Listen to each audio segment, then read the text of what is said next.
Uje mwese nitwa Emmanuel Ngendahayo ni musenyeri wa ya Diocese ya Byumba, nkaba nejejwe no kubaha ikaze mu gukurikirana indirimbo za Korali Rangurura.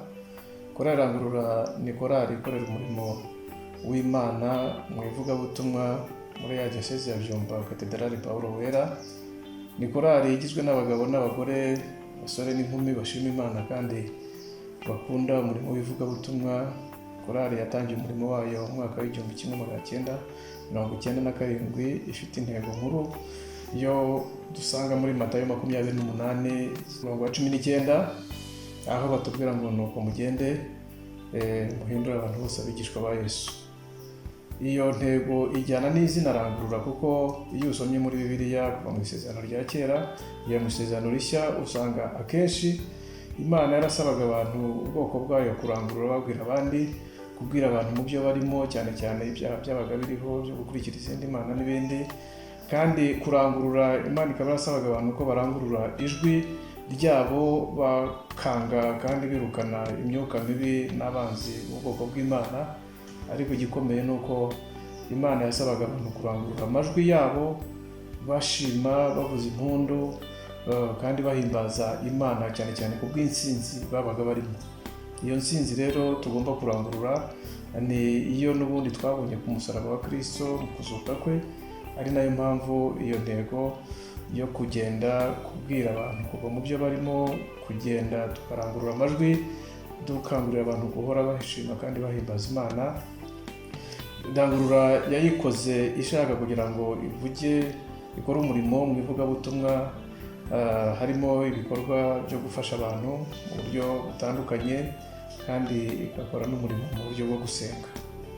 Korali rero Rangurura yagiye igira ibigwi byo kuvuga ubutumwa hirya no hino iwacu muri ya Diocese ya Byumba, ikagenda ivuga n'ubutumwa mu yandi madiyoseze ariko no mu yandi matorero ndetse n'amadini, aho ndetse yavuze n'ubutumwa mu gihugu cya Uganda n'ahandi Imana yagiye bashoboza kugerayo.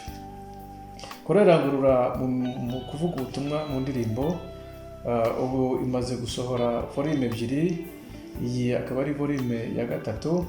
Volume ya mbere bayise nuko mugende, volume ya kabiri bayita nzahimbaza Imana.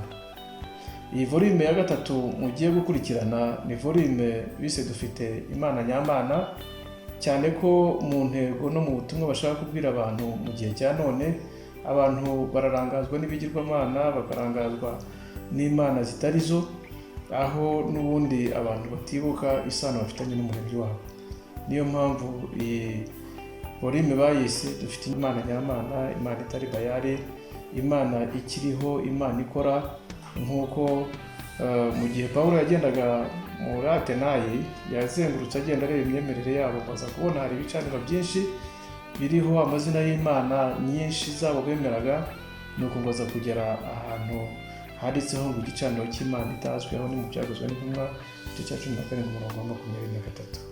Iyi volume rero bayise Imana nyamana, ikaba igizwe n'indirimbo 10, kandi izo ndirimbo zikaba zikubiye mu byiciro 4, aho icyiciro cya mbere gihamagarira abantu kwihana no kugarukira Imana ngo ubwami bwayo buze muri bo kandi noneho nabo bagira umutekano bashikana. Icyiciro cya kabiri kigizwe n'indirimbo zibutsa abantu iby'Imana yabakoreye kugira ngo bahore bayishima kandi barushaho no kuyigiramo icyizere, kuko Imana idahinduka kandi ko yari iri kukiri.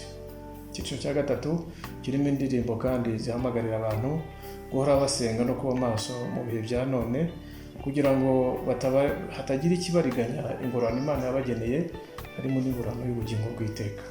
Naho icyiciro cya kane, izi ndirimbo za Rangurura bifuje ko zahumuriza abantu kugira ngo be gucibwa intege n'ibigeragezo biriho, be gucibwa intege ngo bihembeshwe n'ibibazo byugarije ubugingo bwabo, ahubwo bagire gushikama ku rugamba bafite icyizere no guhumurizwa ko Imana yacu itagitererana abayo.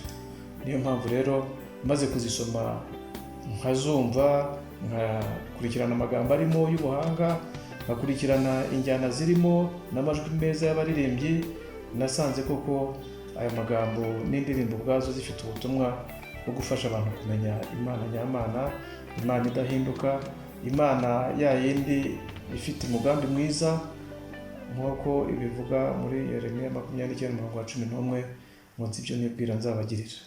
Nkaba rero ngira ngo bashishikarize kandi rwose mbatumire ngo mu gihe muzumva izi ndirimbo mureba n'amashusho yayo, umwuka w'Imana n'amavuta yayo bizababeho, maze musobanukirwe Imana nyamara n'umugambi wayo mwiza. Amahoro y'Imana abane namwe, ndabashimiye, mukurikire.